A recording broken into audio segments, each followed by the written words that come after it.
1999, un décret du président interdit l'utilisation des devises étrangères. Payés en dollars mène à la prison. Les bureaux de change sont fermés. Seul le taux de change officiel est autorisé. L'effet est désastreux. Nouvelle leçon de morale nationaliste de Gaëtan Kakuji. Dites-moi, quand vous allez à Bruxelles, vous allez faire vos courses avec des dollars ou avec des francs belges? Vous faites avec des francs belges.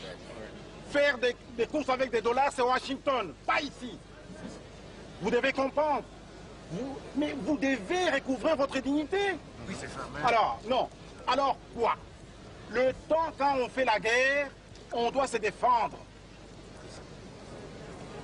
Il faut aller dire à ceux qui nous font la guerre, et la guerre économique, de cesser leurs pratiques. Voilà.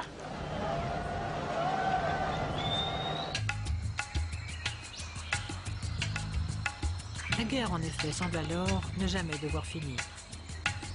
Le 26 décembre 2000, la ville katangaise de Pweto tombe aux mains de la rébellion. Les soldats congolais et zimbabwéens fuient vers la Zambie toute proche, y abandonnant armes et munitions. Des millions de dollars seront perdus pour Kabila. Le Rwanda n'est pas prêt d'arrêter la guerre tant que les génocidaires rwandais qui accompagnent l'armée congolaise ne seront pas arrêtés et désarmés. Or, 4000 d'entre eux, après la bataille, se sont réfugiés en Zambie.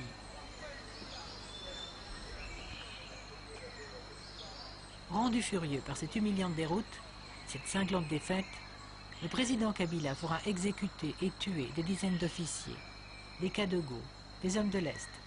Ce sera sans doute l'une des causes de son assassinat. Peuple congolais, mes chers compatriotes, la République démocratique du Congo est en deuil. Rachidi Gasereke était le garde du corps du président. Selon les autorités congolaises, c'est lui son assassin. Rachidi n'avait jamais quitté le président, qu'il appelait, lui et les autres Kadogo de son entourage, ses enfants. Revoici cette image du 20 mai 1997. Le 16 janvier dernier, 2 conjurés, dont Rachidi, pénètrent dans le palais de marbre et tirent sur le président. Rachidi sera tué séance tenante par l'aide de camp de Kabila. 35 autres Kadogo, aujourd'hui en fuite, étaient postés à l'extérieur. Le président ne se méfiait pas. Il ne soupçonnait pas que ceux-ci, petit à petit, s'étaient mis à le haïr, au point d'accepter de devenir des kamikazes. Mais les premiers éléments de l'enquête donnent à penser qu'ils ont été encouragés, aidés par d'autres comploteurs. La mort de Kabila arrange beaucoup de monde, et pas seulement ses ennemis.